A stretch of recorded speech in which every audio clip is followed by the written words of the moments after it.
好，咁我哋咧繼續睇2018年咧去到第六條啦。咁咧呢一條有條 costing 嘅題目啦，咁就係、我覺得如果我係當年做考生咧，第一次見到條題目咧，我係會有少少 shock 嘅。即係我第一次做嘅時候，我都覺得哇好新鮮啊！即係應該係操卷嘅時候咧，會第一次見啦，當其時。咁但係我諗之後。即係如果你係嚟緊嘅考生嘅話咧，呢一條咧 costing 應該做過好多次噶啦，咁所以就我哋一齊睇下呢條係做緊乜嘢啦。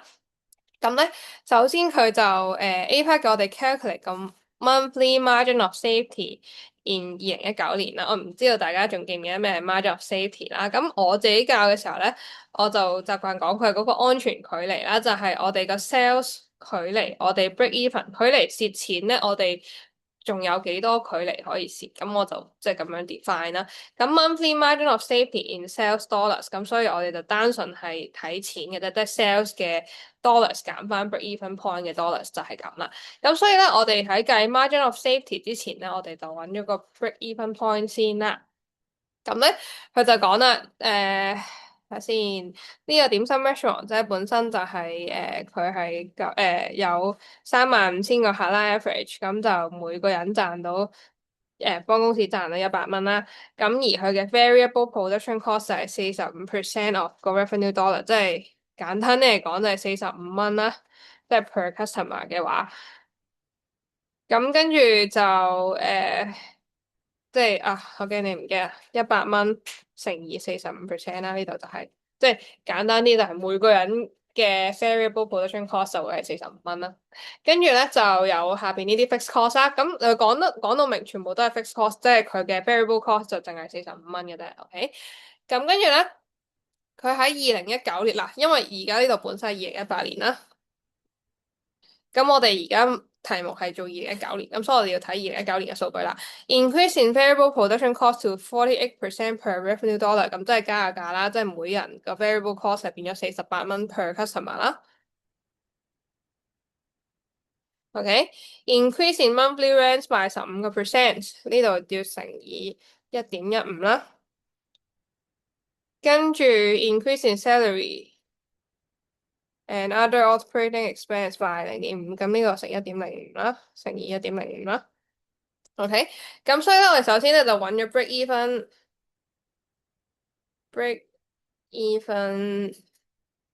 啊、break even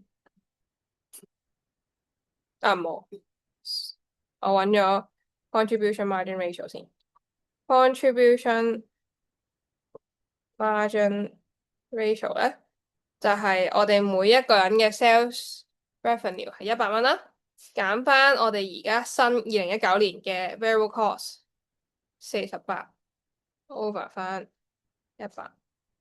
乘以100%啦，咁我就會知道咧，我嗰個 contribution margin ratio 咧減40係52%啦。咁跟住咧，我就揾翻啦break even point 嘅 revenue dollar in 就會係我哋嘅 fixed cost，全部 fixed cost 加埋35000乘以1.15，再加741,000加316,000乘以1.0，再加81970，除翻52%。咁我計下先，350,000乘以1.15，再加741,000加316,000乘以1.0，再加81970，除翻0.52，咁你就計到3066000啦，3066000。咁所以 margin of safety for yummy limited in 2019咧，就會揾翻個 sales revenue 先，就係我哋客人冇變啦，35,000乘翻每個人100蚊啦，減翻我哋嘅 break-even point 3066,000啦，咁就會係等於434,000啦。OK，就係咁，跟住再落去咯喎。咁咧 B part 咧，佢就叫我哋 prepare 一個 statement，我先 Yummy limit statement to calculate incremental revenues and incremental cost。咁你見到呢個字都已經大概估到我哋要做 decision making 啦。咁咧，我哋望下佢要我哋做啲咩 decision 先。咁就講啦，而家咧佢有一個 food truck 嘅 pilot scheme 啦。咁咧就係、留意啦，做2年嘅。咁咧而家本身咧，Yummy Limited 咧佢就有啲 idle 嘅 capacity 啦。咁就諗跟住 join 呢一個 project 啦。首先你一定要記得呢個2年啦，因為我哋陣間有啲嘢要成2年。OK，咁跟住啦，cost of new truck is 100萬。with an estimate residual value of 30萬 at the year end of 2020啦，咁即係咧，我哋 join 呢一個 pilot scheme，我哋要買嘅 truck 噶嘛，咁所以佢係 incremental cost 啦，咁所以呢個要計入去啦，包括埋個 residual value，即係我哋就咁對減翻啦，就額外我哋要俾幾多錢去買呢個 truck 啦。跟住 equip the truck with refrigerators, air conditioning and new cooking facility。咁呢個要計啦，因為我哋要裝備我哋嗰架 food truck 啦。跟住咧 annual fixed costs including 60萬 and other costs excluding depreciation of 52,800，即係我哋呢一個 cost related to 即係呢個 food truck 會有呢啲 annual fixed costs 啦。咁但係呢一個 set of idle cooking stove 咧就會install in the food truck 嘅。咁你見到呢個 idle cooking stove 本身我哋已經有㗎啦，咁所以我哋呢個 network value 唔需要理啦，佢係一個新 cost 嚟嘅，已經俾咗㗎啦，或者 irrelevant 啦。咁跟住咧 variable production cost of 點心 sold by both restaurants and food truck will be 48% per revenue dollar for the 2-year trial period 啦。咁仍然係啦，我哋嗰個 variable costing 嘅48%咧，咁即係我哋好快咁諗到 contribution margin ratio 都繼續係52%啦，不變，同上面嗰條一樣啦。跟住咧，佢就會 bring additional 嘅 monthly revenue 啦。咁我哋要 2 years 啊嘛，咁所以我哋要記得乘翻12再乘以2啦，係啦，OK，好，咁咧我哋寫咗 incremental revenue 先啦，incremental revenues for 呢一個 project 咧，首先就係佢呢個 food truck 有 average sales revenue 80蚊啦，total 3000個 customers，咁呢個就係 sales revenue from food truck，咁就係佢每個人80蚊，每個月有3000個客，咁我哋做2年，咁我哋乘翻12個月，乘翻2年，咁就係5760,000啦。跟住 sales revenue，咁呢個係個 additional 嘅 sales revenue 啦，寫埋先。additional sales revenue from restaurants 咧，restaurants 就係100蚊一個客啦，additional 嘅15個客啦，乘翻12乘翻2啦，咁你就會揾到係3600,000。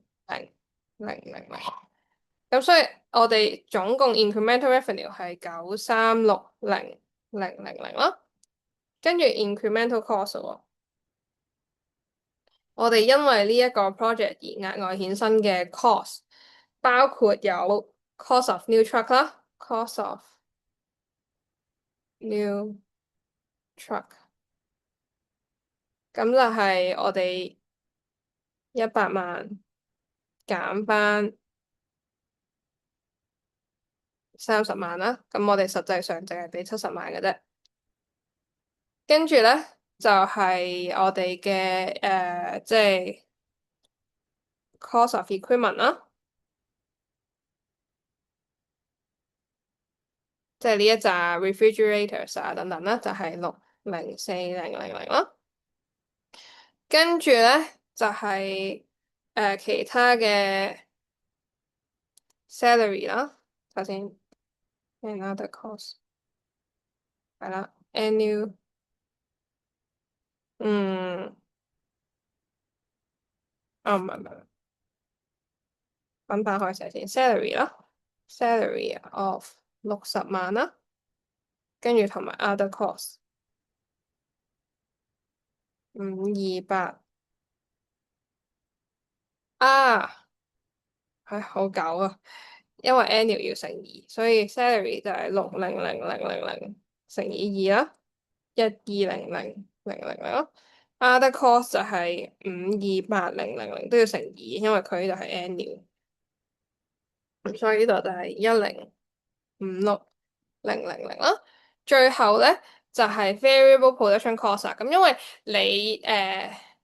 你去整呢個 food truck 咧，你除咗你要俾租金啊各樣之外咧，咁你賣嗰啲食物都要成本噶嘛，咁我哋就會叫佢做 variable production cost 啊。咁所以 incremental cost 呢度咧，我哋就有 variable 嘅 production cost 啊。咁就係頭先。Sold by both will be 48% of revenue dollar during the 2-year trial period。咁所以你要分翻開成啦，就係睇下先，40啊唔使就咁用翻呢個啦，我哋全部嘅 revenue dollar 9360000乘翻48%嘅，OK，咁你就會計到係。呢個4492800啦，咁咧個總數咧就會係8052800啦。咁反正都做到呢度咧，咁我就會鍾意計埋究竟佢係咪 incremental profit 定係 loss 啊？咁你咁樣計完之後咧，就係9360000減翻8052800啦，就應該係1307200嘅 incremental profit 嚟嘅。OK，雖然佢就係叫我哋計revenue 同 cost，佢冇叫我哋寫埋啦，咁我哋就完成咗啦。咁所以咧，based on 我哋上面呢個答案咧，所以 Yummy Limited should join the food truck pilot scheme as it will result in an incremental profit of 1307200啦。OK，咁所以就應該 join 啦，因為佢係會有 incremental profit。咁跟住最後啦，C part define 新 cost，咁呢度2分啦，跟住叫你舉例一個 example 啦。咁 define 嘅新 cost 先，新 cost 咧就代表沉沒成本啦，已經發生咗嘅錢啦。新 cost refers to the cost incurred in the past and it cannot be changed and will not affect future decisions。咁呢個嘅 definition 啦。咁所以頭先咧我哋個 example 就係、net book value of 20,000蚊of the idle cooking stove is an example 啦，就係咁。